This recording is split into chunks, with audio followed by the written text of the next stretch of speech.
আগে হ্যাঁ। এসপি সাহেব বাড়ি আছেন? উনি তো এইমাত্র বাড়ি থেকে বেরিয়ে গেলেন। কাল যে মহিলা এসেছিলেন? না না, উনি তো কিছুক্ষণ আগে বাড়ি ছেড়ে চলে গেছেন।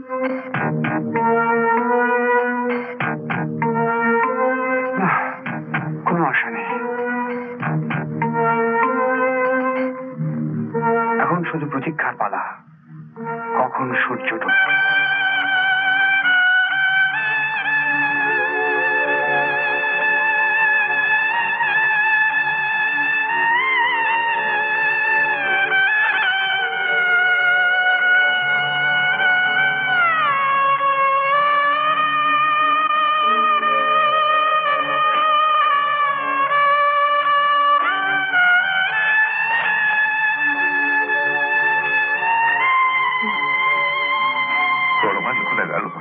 একবার যদি এসব আসতো, নিজের ছেলেকে ছেড়ে বাড়ি ছেড়ে চলে গেল, আসে।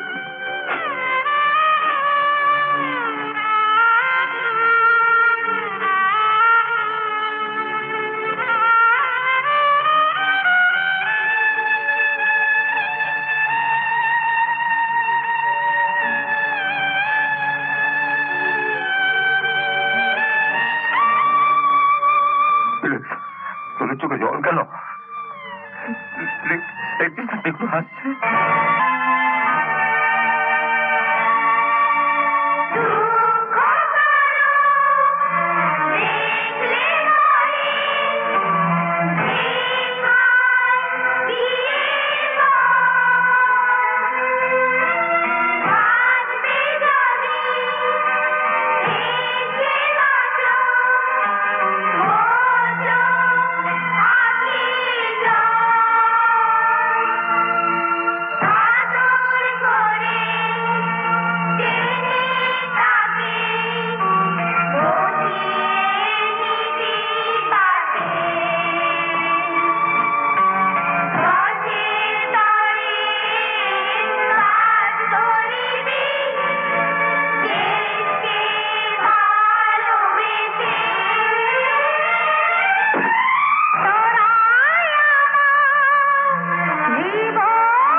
আমার উপর অভিমান করে চলে গেলি বাবা। আমি যে নিজের ছেলেকে ছেড়ে তোর কাছে চলে এসেছি। কথা বল, টাকা পিকলু, পিকলু আমার দিকে দেখ, পিকলু, পিকলু।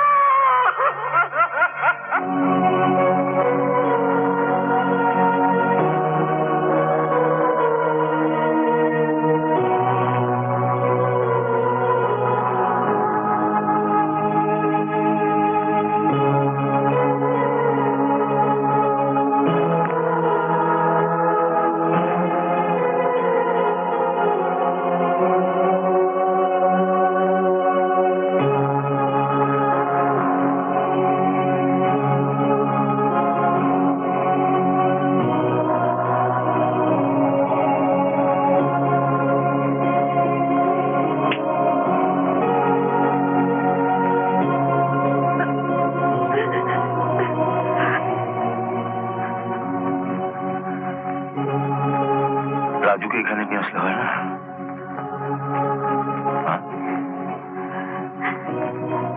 যাও, কাল নিয়ে এসো।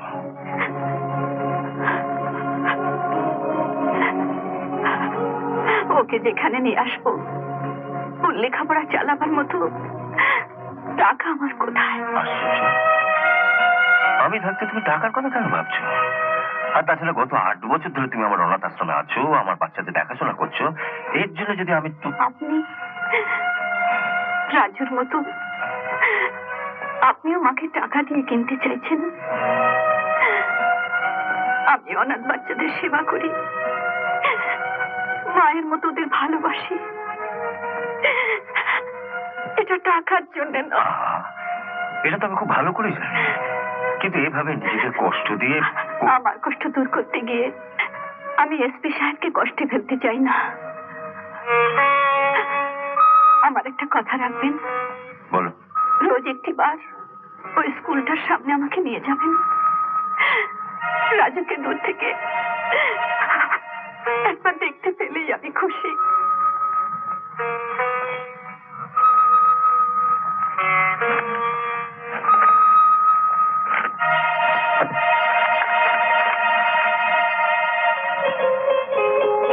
রাজু, তোমার দেওয়া টাকা তোমায় দিয়ে গেলাম, তার সঙ্গে আমার আশীর্বাদ। আমার হাতে রান্না খেয়ে তোমার যেমন মার কথা মনে পড়ে, তেমনি তোমাকে দেখলে আমার ছেলের মুখটা আমার চোখের সামনে ভাসে।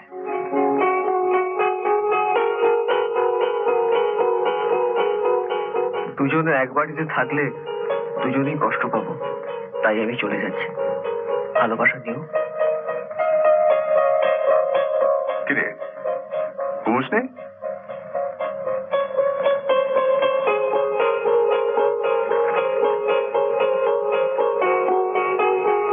ঠিকানাটা যদি রেখে যেত। কি করতিস? অন্তত একবার গিয়ে ক্ষমা চেয়ে আসতাম।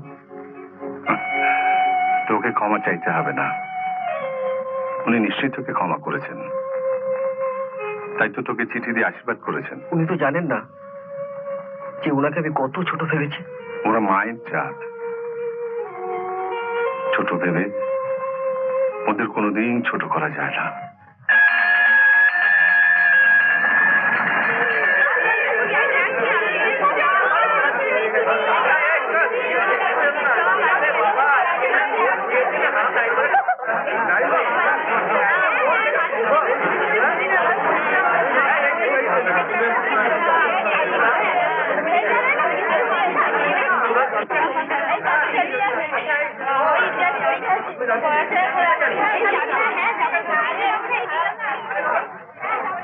ওই রাজুকে তো দেখতে পেলাম না।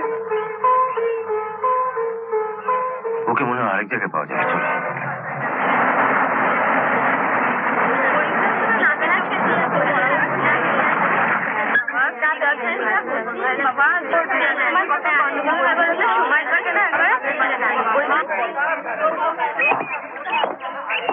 রাতের কোনো খবর জানো? ও স্কুল আসেনি কেন? আসবে কি করে? ওর তো খুব শরীর খারাপ। শরীর খারাপ? কি হয়েছে? দুদিন আগে ওদের বাড়িতে একজন রান্না করার জন্য মহিলা এসেছিলেন। ওনার হাতে রান্না ঠিক ওর মার হাতে রান্নার মতো বলে উনি যেন টাকার জন্য বাড়ি ছেড়ে চলে না যান, তাই রাজু সারাদিন না খেয়ে ওনার জন্য ওর টিফিনে 10 টাকা বাঁচিয়ে বাড়ি ফিরে এসেছিল। বাড়ি গিয়ে শুনলো উনি চলে গেছেন। কাল সারাটা দিন না খেয়েছিল। রাত্রে ওই মহিলা রান্না পায়নি বলে কিচ্ছু খায়নি। এইভাবে না খেয়ে থাকলে শরীর খারাপ হবে না? আচ্ছা নবদা, ওর মায়ের কোনো খোঁজ পেলে? খোঁজ? মানে আমার কি মনে হয় জানো, ওর মাকে ফিরে পেলে ওই মহিলা এসে এইভাবে ওর মার কথা মনে করিয়ে দিয়ে গেছে। আমি ভাবছি ওই ভদ্রমহিলা এলেনই বা কেন, আর রাজুকে অসুস্থ করে চলেই বা গেলেন কেন? ওনার নিশ্চয়ই কোনো ছেলে বলে নেই।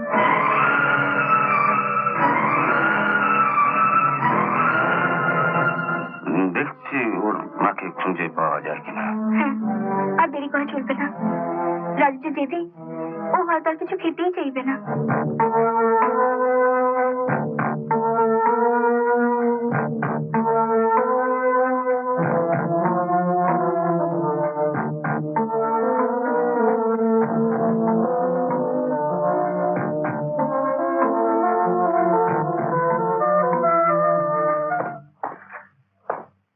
কাকুর দেখেছো? কি হলো? এরকম বাজে অখাদ্য চাল তুমি করতে পারলে? রেশন থেকে? হ্যাঁ, রেশন থেকে। রেশনে তো এরকম চাল দেওয়ার কথা না। এই চাল মানুষ তো দূরের কথা, গরু ছাগলও খাবে না। প্রায় তো রেশনে এরকমই চাল দেয়। আমরা দুজনেই তো ঝেড়ে বেছে। চলো দেখে আসি কে আমাদের গরু ছাগল ভাবছে, সরকার না রেশন দোকানের মালিক? যদি রেশনের দোকানের মালিক ভালো চাল সরিয়ে এই চাল আমাদের দিয়ে থাকে, তাহলে গরু ছাগলের মতো ওকেও রাস্তা দিয়ে টানতে টানতে আমি নিয়ে আসবো।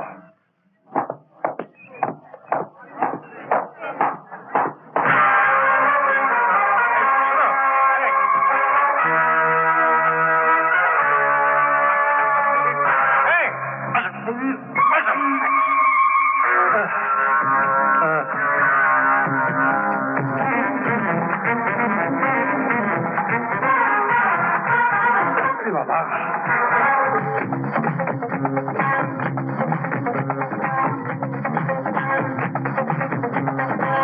ভালো চালগুলো গোডাউনে লুকিয়ে রেখে রেশনে বস্তা পাতা চাল দিচ্ছেন? হ্যাঁ, দেশের মানুষকে কি গরু ছাগল ভেবেছেন? না মানে শুনুন, কালকে প্রত্যেকটা বস্তা রেশনের দোকানে নিয়ে গিয়ে খারাপ চাল ফিরিয়ে এনে এগুলো বিলি করার ব্যবস্থা করবেন, বুঝেছেন?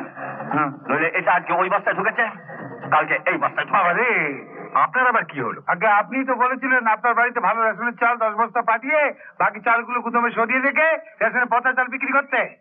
তারপর কি হলো বলবেন তো? আর কি হলো, রেশনে পচা চাল বেচছিলাম বলে নবাব আমার কলার ধরে টানতে টানতে বাজারের মধ্যে দিয়ে নিয়ে এলো। তারপর আরে বাবা, মুড়িটা দিচ্ছিল ফাঁসিয়ে। আচ্ছা আপনি যান, আমি দেখছি। আপনি কতটা দেখবেন তা আমি বুঝতে পারছি।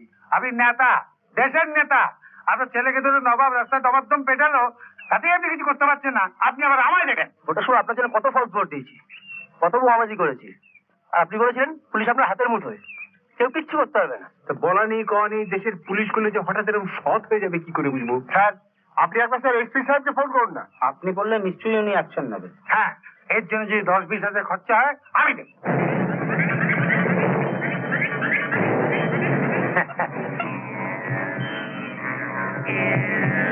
হ্যালো, আমি অজিত চৌধুরী বলছি। এসপি সাহেব আছেন? আমি কি করতে পারি বলুন? আজকে এক্ষুনি নবাবকে অ্যারেস্ট করে জেলে পুরতে হবে। অ্যারেস্ট? কিন্তু আমি যে থানার অফিসারদের অ্যারেস্ট করতে বারণ করে দিয়েছি। ভাবছি আপনাদের দিয়ে একটা আইন পাশ করিয়ে নেবো, যাতে ভবিষ্যতে পুলিশকে আর কাউকে অ্যারেস্ট করতে না হয়। সে কি, ক্রিমিনালদের অ্যারেস্ট করা হবে না? নিয়ম তো এটাই ছিল, কিন্তু আপনারা নেতারা তো আমাদের কোনো কাজই করতে দেন না। কাউকে অ্যারেস্ট করে থানায় এনে লকআপে পড়ার আগেই কোনো না কোনো নেতা বলেন যে ও আমাদের দলের লোক, ছেড়ে দাও, নাহলে থানার সামনে আমার ছেলেরা বিক্ষোভ দেখাবে। কিন্তু তাই বলে চোরকে অ্যারেস্ট করলে নেতারা ফোনে বলেন আমার লোক, রেপিস্টকে অ্যারেস্ট করলে ধমকান। অ্যারেস্ট করতে গিয়ে পুলিশের হয়রানি হয়, আর সরকারি পেট্রোল পড়ে আপনাদের ফোনের বিল বাড়ে। তাই এসব চিন্তা ভাবনা করে আমরা ঠিক করেছি যে ঠিক যাই করুন, ওই নবাবকে অ্যারেস্ট করতেই হবে। তাহলে বলছেন আবার অ্যারেস্ট করা শুরু করব? হ্যাঁ, আর দেখুন, আমি কেন, কোনো নেতা টেলিফোন করলে আপনি কান দেবেন না। চলুন তাহলে আপনার সঙ্গেই যাই। আপনি বুঝি নবাবের আশ্রমটা চেনেন না? হ্যাঁ, ওটা আমি খুঁজে দেবো, কিন্তু তার আগে আপনার বাড়িতে একবার যাব। আমার বাড়ি? হ্যাঁ, কেন? দেখুন, অ্যারেস্ট করা যদি শুরু করতেই হয়, তাহলে প্রথমে তাকেই অ্যারেস্ট করব যার নামে আমাদের থানায় সবচেয়ে বেশি ডায়েরি রয়েছে। তা আপনার ছেলে কি এখন বাড়িতে আছে, নাকি কোনো মেয়েদের স্কুলের সামনে তাকে পাওয়া যাবে? তার মানে আপনি... হ্যাঁ, থানা থেকে অফিসার নিয়ে গিয়ে আমি আপনার ছেলেকে লকআপে পুরে দেবো। পরিণামটা একবার ভেবে দেখেছেন? আপনি আমার বিরুদ্ধে কমপ্লেন করবেন তো? কমপ্লেনের ওই ফাইলটা বড় কর্তাদের এক টেবিল থেকে আরেক টেবিলে ঘোরার অনেক আগেই আপনার ছেলের মালাই চাকিটা আমি ঘুরিয়ে দেবো। ঠিক আছে, দেখছি। দেখুন, যদি আপনার ছেলে নিজেকে শুধরে নেয়, তাহলে কিন্তু আমি যখন তখন আপনার বাড়িতে চলে যেতে পারি। হ্যাঁ, আসবেন, তবে আমার ছেলেকে অ্যারেস্ট করতে নয়, নিজের চাকরি বাঁচাতে।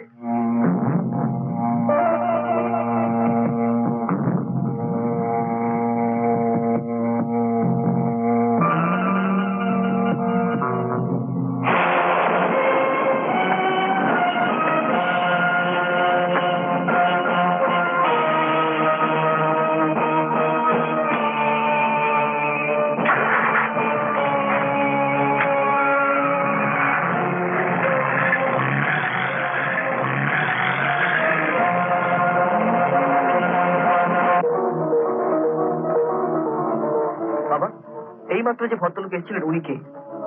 কেন? বলো না উনি কে? উনি একজন মন্ত্রী, অজিত চৌধুরী।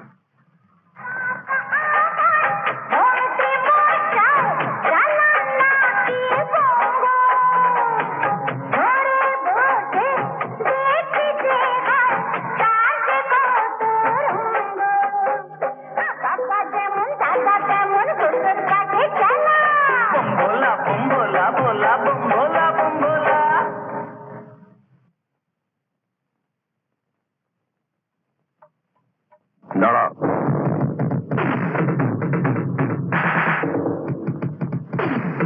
তুমি আমার কাছে জানতে চাইছিলে, এবার আমি তোমার কাছে জানতে চাইছি ওই ভদ্রলোক কে? এই যে তুমি বললে একজন মন্ত্রী। এই পরিচয়টা আমাদের সবার জানা। ওর অন্য একটা পরিচয় তোমার জানা আছে। What's that? আমার এক বান্ধবী আছে না, পাপিয়া। উনি পাপিয়ার বাবা। কার বাবা সেটা আমি জানতে চাইছি না, আমি যেটা জানতে চাইছি সেটা বলো। আমি কি করে? রাজু, সামান্য একজন কনস্টেবল হিসেবে আমি চাকরিতে জয়েন করেছিলাম। আজ আমি এসপি। আমার চোখকে তুমি ফাঁকি দিতে পারবে না। নাও টেল মি। আচ্ছা টেল মি। বললাম তো বাবা, অসুস্থ শরীর নিয়ে ওর পরিচয় জানার জন্য তুমি এমনি এমনি আমার কাছে ছুটে আসোনি। তুমি আমার কাছে কিছু গোপন করতে চাইছো। But why? আমার চোখের দিকে তাকিয়ে বলো, ওর অন্য কি পরিচয় তোমার জানা আছে? Answer me. উনি সেই লোক যার কথা মতো বাবাকে খুন করা হয়েছিল। যে লোক তোমার মার স্মৃতির সিঁদুর মুছে দিয়েছিল, তার মেয়ের স্মৃতিতে সিঁদুর পরাবার জন্য তোমাকে এই শিক্ষা দিয়েছি। Tell me. চুপ করে থেকে না, বলো। আমি এক্ষুনি একবার বেরোবো। আমি না ফেরা পর্যন্ত তুমি বাড়ি থেকে বেরোবে না, ওকে? আসুন আসুন, আমি জানতাম আপনি আসবেন। আপনি বুদ্ধিমান, কিন্তু আপনার থেকে আমি বোধহয় বুদ্ধিটা একটু বেশিই ধরি। তাই আমি মন্ত্রী হয়েছি, আর আপনি একজন পুলিশ অফিসার। বাড়ি ফিরেই আপনার বসের সঙ্গে কথাবার্তা বলে আমি বুঝেছি যে আপনার বিভাগে একজন ন্যায়বাগীশ অফিসার হিসেবে আপনার যথেষ্ট নাম ডাক আছে। আপনি নাকি কর্তব্যের খাতিরে ছোট বড় কাউকেই ছাড়েন না। এটা শুনেছেন। এবার সবার সামনে এটা হাতে নাতে প্রমাণ পাবেন। ওই যে বললাম, বুদ্ধিটা আপনাকে একটু বেশিই ধরি। এটা ওকে দিন তো, নিন পড়ে দেখুন।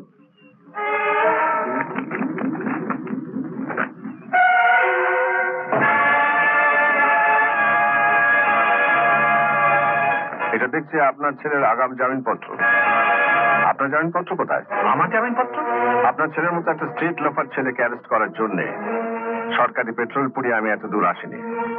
তার জন্য লোকাল থানা অফিসাররা আছেন, ওটা ওরাই করবেন। আমি এসেছি আপনাকে গ্রেফতার করতে। আমাকে গ্রেফতার করতে? হ্যাঁ, আপনি চলুন আমার সঙ্গে। আমার অপরাধটা কি জানতে পারি? নিশ্চয়ই পান। আজ থেকে 8 বছর আগে ধূপগঞ্জ স্টেশন থেকে অনিমেষ মণ্ডল এবং তার ছেলেকে জিপে তুলে নিয়ে গিয়ে আপনি অমলবাবুকে দিয়ে অনিমেষ মণ্ডলকে খুন করিয়েছিলেন। অমল তো শুনেছি মারা গেছে। তা প্ল্যানচেট করে ওর কাছ থেকে খবরটা জানলেন বুঝি? হ্যাঁ, অমলবাবু মারা গেছেন, কিন্তু আপনার দুর্ভাগ্য যে অনিমেষ মণ্ডলের ছেলে আজও বেঁচে আছে, যার চোখের সামনে সমস্ত ঘটনাটা ঘটেছিল। অনিমেষ মণ্ডল মারা যাওয়ার পর থেকে তার ছেলে আমার কাছে আছে। ও আজ আপনাকে দেখে চিনতে পেরেছে। চলুন। নিশ্চয়ই যাবো, শুধু আপনার মুখের কথা তো আপনার সঙ্গে যেতে পারি না। এই এখানে কয়েকজন ভদ্রলোক রয়েছেন, এই ছেলেটিকে নিয়ে আসুন। এদের সামনেও যদি বলে আমি ওর বাবাকে খুন করিয়েছি, তাহলে আপনি নিশ্চয়ই আমাকে নিয়ে যেতে পারেন। ঠিক আছে, ওকে নিয়ে এক্ষুনি আমি আসছি।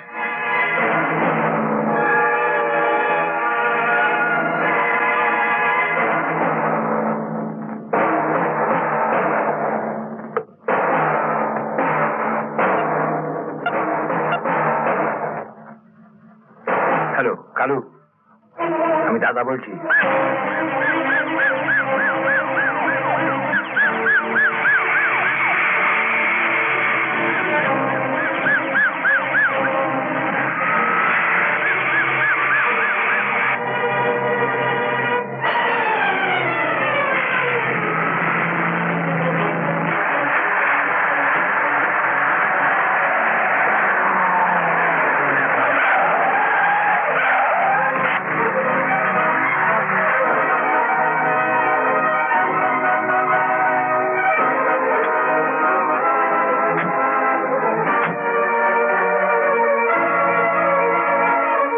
এই, বাচ্চাকে এভাবে দাঁড় করালি কেন? ভিড়টা ভেঙে গেছে স্যার।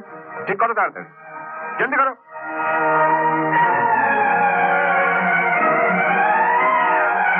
এই, अरे तुम्हारा गाड़ी का क्या हुआ? अचानक गाड़ी खराब हो गया साहब। खराब हो गया साहब, जल्दी करो।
রাজু,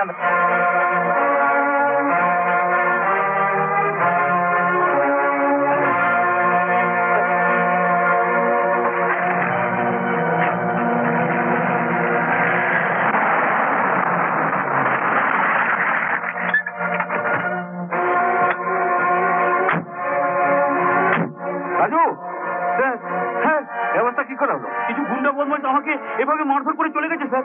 রাজু কোথায়? রাজু রাজু ভেতরে আছে স্যার। চলে রাজু, রাজু, রাজু, রাজু, রাজু, বাবা, বাবা। তোর কিছু হয়নি তো? না বাবা, গুন্ডাগুলো যখন আমার মারবার জন্য তাড়া করছিল তখন এক ভদ্রমহিলা ছুটতে ছুটতে এলেন। সোহেলা, তুমি কি ওকে দেখেছো? দেখবো কি করে? ওরা যেই আমায় গুলি করতে গেল ওই ভদ্রমহিলা পেছন থেকে ছুটে এসে আমাকে ধাক্কা মেরে সরিয়ে দিলেন আর গুলিটা ওনার পিঠে গিয়ে লাগলো আর উনি মুখ থুবড়ে পড়ে গেলেন। নবাব তো এসেছিলেন, উনি ওনাকে নিয়ে চলে গেছেন। নিশ্চয়ই হাসপাতালে গেছে।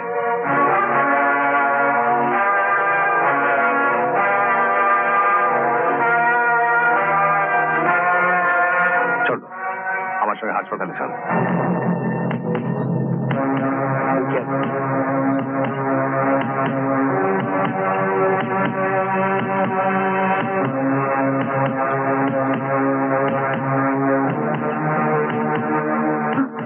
মা, রাজু, আমার মা, আমার মা।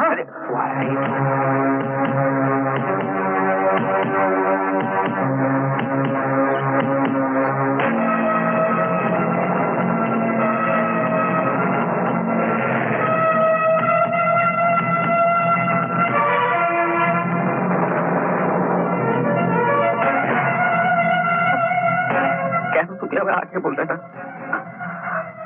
তাহলে সেই পুলিটা আমি মায়ের গায়ে কিছুতেই লাগতে দিতাম না, কিছুতেই না।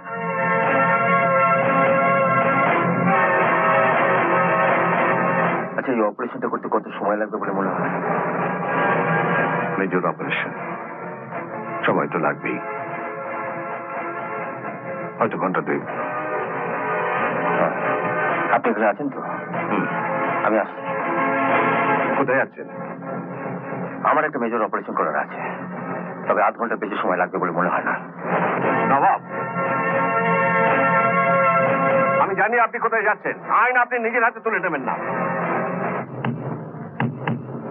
আইন তো আপনার হাতে ছিল, কি করতে পেরেছেন? যে দেশের গুন্ডারা এসপির বাড়ির ভেতরে ঢুকে গুলি চালায় সে দেশে আইন বলে কিছু আছে? বলুন, আছে? আমি বলছি আপনি যাবেন না, যা ব্যবস্থা করার আমি করব। পারবেন না। আপনার ইচ্ছে থাকলেও আপনি পারবেন না।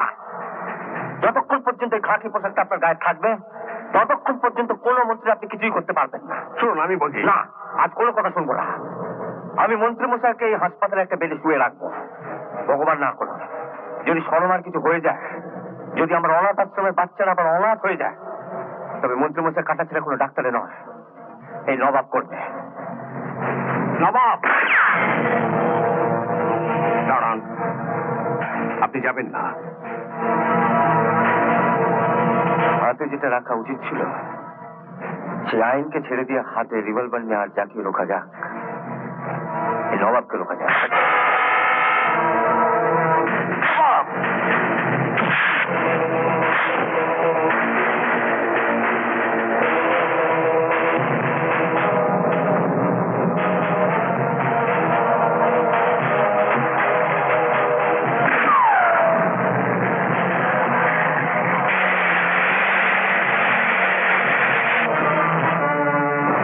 হ্যালো,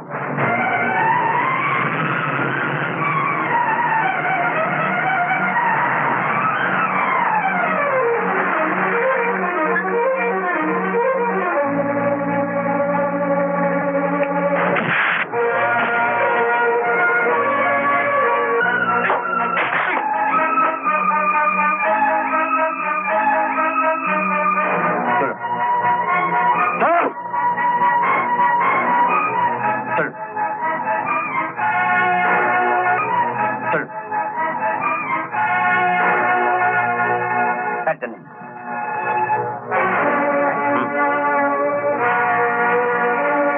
নিন, চলো। অতীন,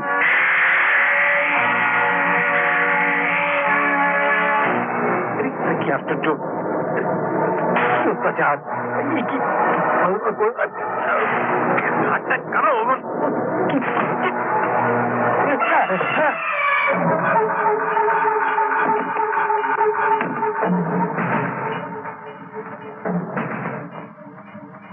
আপনি লোক দিয়ে অনিমেষ মন্ডলকে খুন করিয়ে তার আবার প্রমাণ চাইছিলেন এসপি সাহেবের কাছ থেকে? হ্যাঁ, আপনি যে খুন করেছেন তার প্রমাণ আপনাকে এই আদালতের কাছে পেশ করতে হবে। ঠিক আছে, আমি যেদিন আমি আদালতের কাছে সব বলবো, কথা দিচ্ছি। কথা দিচ্ছেন? লক্ষ লক্ষ মানুষের সামনে দাঁড়িয়ে আপনারা নেতারা যা কথা দেন, বাড়িতে ফিরতে ফিরতে তা ভুলে যান। আমাকে দেওয়া কথা কি আপনার মনে থাকবে? মনে তো হয় না।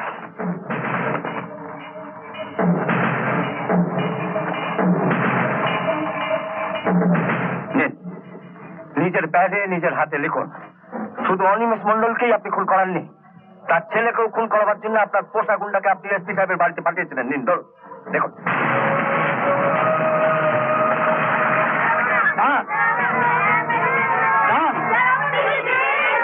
কি করছেন? খবরদার, বাচ্চাদের উপর লাঠি চালাবেন না।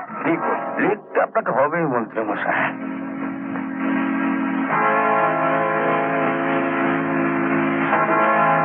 সামান্য ইউনিয়ন লিডার থেকে মন্ত্রী হবার জন্য যে হাত দিয়ে অসংখ্য মিথ্যে কথা লিখেছেন, সে হাত দিয়ে অন্তত দুটো সত্যি কথা আপনাকে লিখতেই হবে।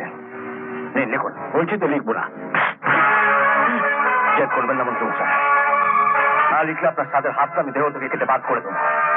নিন, লিখুন। না, আমি বলছি লেখো। না, দেখুন, দেখুন,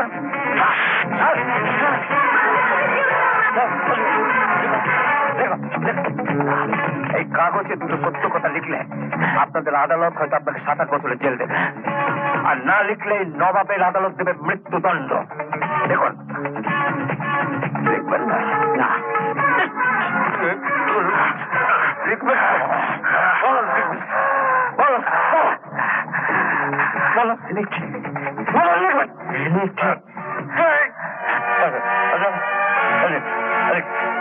লিখছি। এর সব প্রমাণ আছে। চলুন। বলা, তুমি বাচ্চাদের নিয়ে হসপিটালে এসো, অনেক রক্ত লাগবে। ঠিক আছে।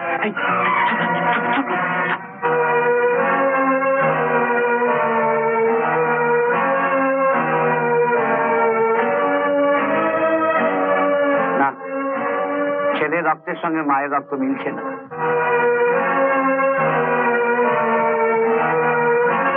মিলছে না?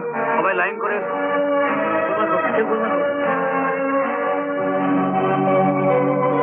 ডাক্তারবাবু, ওনার এক ছেলের সঙ্গে রক্ত মেলেনি, ওনার এত ছেলে মেয়ে, কারো না কারোর সঙ্গে তো রক্ত নিশ্চয়ই মিলবে। আপনি দেখুন। ঠিক আছে, এদের একজন একজন করে পাঠান, দেখি কার রক্তের সঙ্গে মায়ের রক্ত মেলে।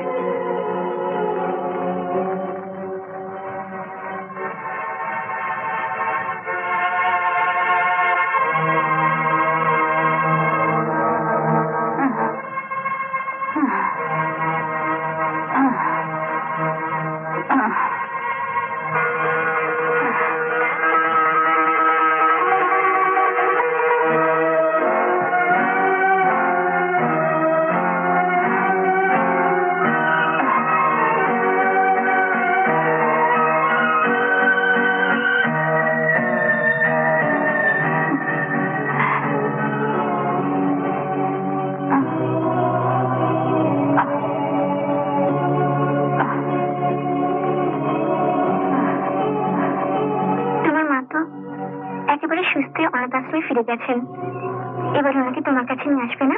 হ্যাঁ, এবার যাবো। তুমিও চলো না আমার সঙ্গে। না, তোমার মার সামনে দাঁড়াতে আমার খুব খারাপ লাগবে। আমার বাবার জন্যই তো। এটা তো তোমার কোনো দোষ নেই। চলো, নবদা থাকবে, মায়ের সঙ্গে তোমার পরিচয় করিয়ে দেবো, আর আমাদের ইয়ের ব্যাপারটাও বলে দেবো। তুমি না অসভ্য।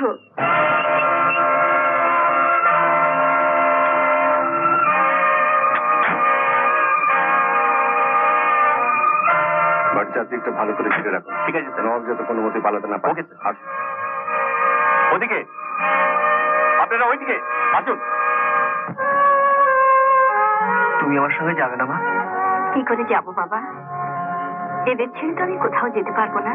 এই এসব অনাথ ছেলে মেয়েদের ছেড়ে তুমি তুমি তোমার নিজের ছেলের কাছে যেতে পারবে না?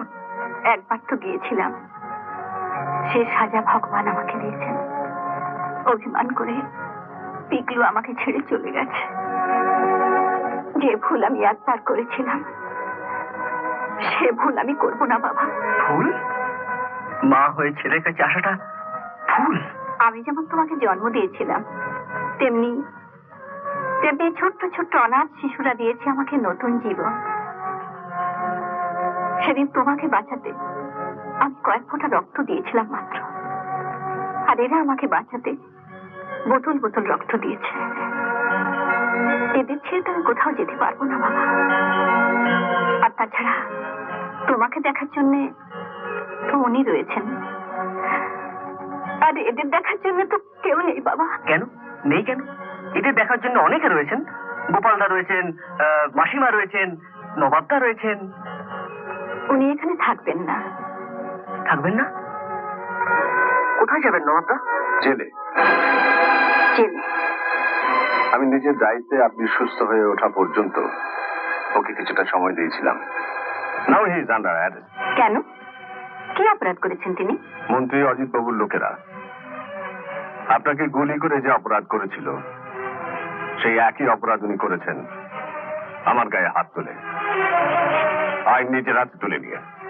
আজ আইন নিজের হাতে তুলে নিয়েছেন বলেই এতদিন আপনারা যা করতে পারেননি, আজ উনি তাই করেছেন। অজিত বাবুর মতো একজন খুনি আসামিকে আপনাদের হাতে তুলে দিয়েছেন। হ্যাঁ, তার জন্য আমরা পুলিশ কর্তৃপক্ষ ওর কাছে কৃতজ্ঞ। কৃতজ্ঞতা জানাবার মূল্য হিসেবে তার গলায় মালা না পরিয়ে আপনি এসেছেন তার হাতে হাত করা পরাতে। সরি ম্যাডাম, যে অপরাধ উনি করেছেন। বাবু আসুন। গোপালদা, তুমি কেন চুপ করে আছো? তুমি কেন কিছু বলছো না? কেন কিছু বলছো না গোপালদা?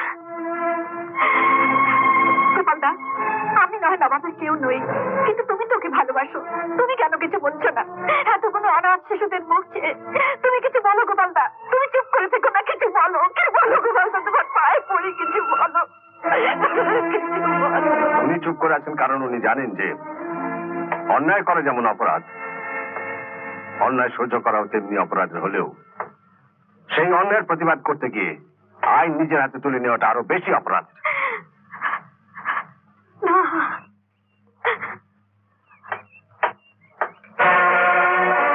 নবাব!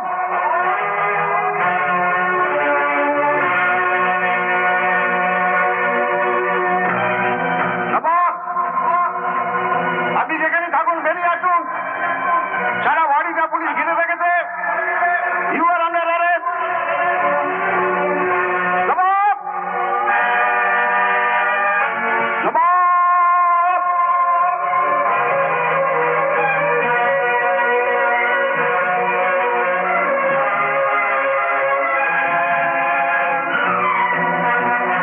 নবাব!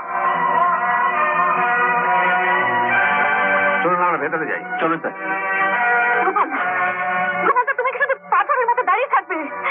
গোপালদা! কি করবো বলো? নবাবকে পছন্দ করেন না সাধারণ নাগরিক হয়ে পুলিশের কাছে বাধা দেওয়া।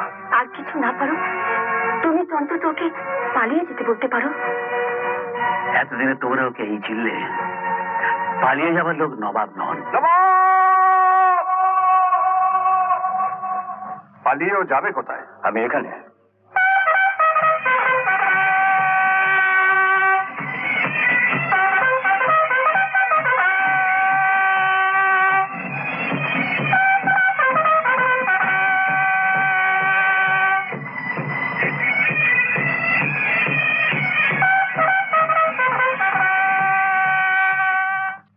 স্যার আপনি? পুলিশের পোশাক পরে যে কাজটা করা সম্ভব হয়নি, সাধারণ পোশাক পরে সে কাজটা করে দিয়ে গেলাম। সামান্য একজন ইউনিয়ন লিডার থেকে অজিতবাবু কি করে মন্ত্রী হলেন তার কি করে এত বিষয় সম্পত্তি হলো সেটা অনুসন্ধান করতে এখানে আসার পথে রূপগঞ্জ স্টেশনে দেখলাম কিছু গুন্ডা সরমাকে উঠে নিয়ে চলে এলাম গোপালদার আশ্রমে। গোপালদাকে পুলিশে চাকরি করতেন। একদিন একটা এনকাউন্টারে দুর্ভাগ্যবশত তার রিভলভার থেকে ছিটকে যাওয়া গুলিতে নিহত একটি নিরীহ লোক, অনাথ হয় তার দুটি সন্তান। সেই অনুশোচনাতেই গোপালদার পুলিশের চাকরি ছেড়ে দিয়ে এই অনাথ আশ্রম গড়ে তুলেছেন। আসলে এটার নামই আমার অনাথ আশ্রম। এর সব টাকা উনি দিল্লি থেকে প্রতি মাসে পাঠান।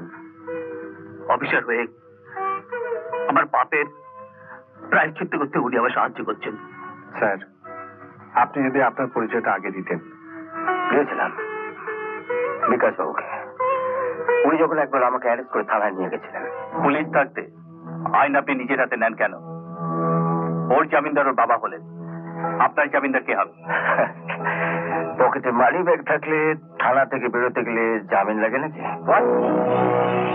ওটা বের করবেন না, ওটা বের করলে ওর ভেতরে ঢুকিয়ে দেবো। ঠিক আছে, একবার ব্যাগটা খুলতে দিন তো।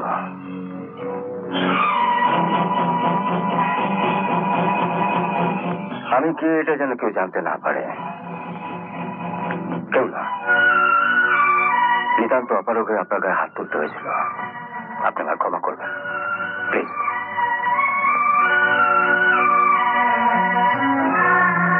চল শর্মা, চলে গোপাল।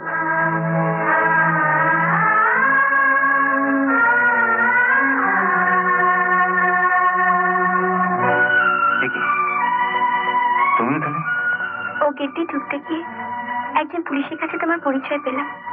শুনলাম এই গেটে তোমার জিপ রয়েছে, তুমি এদিক দিয়ে বেরোবে, তাই। এসো।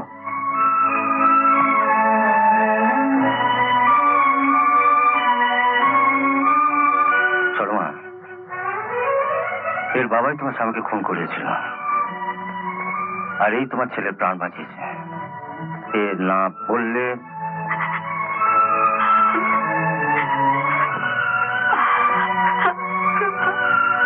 আমি চলি। শর্মা,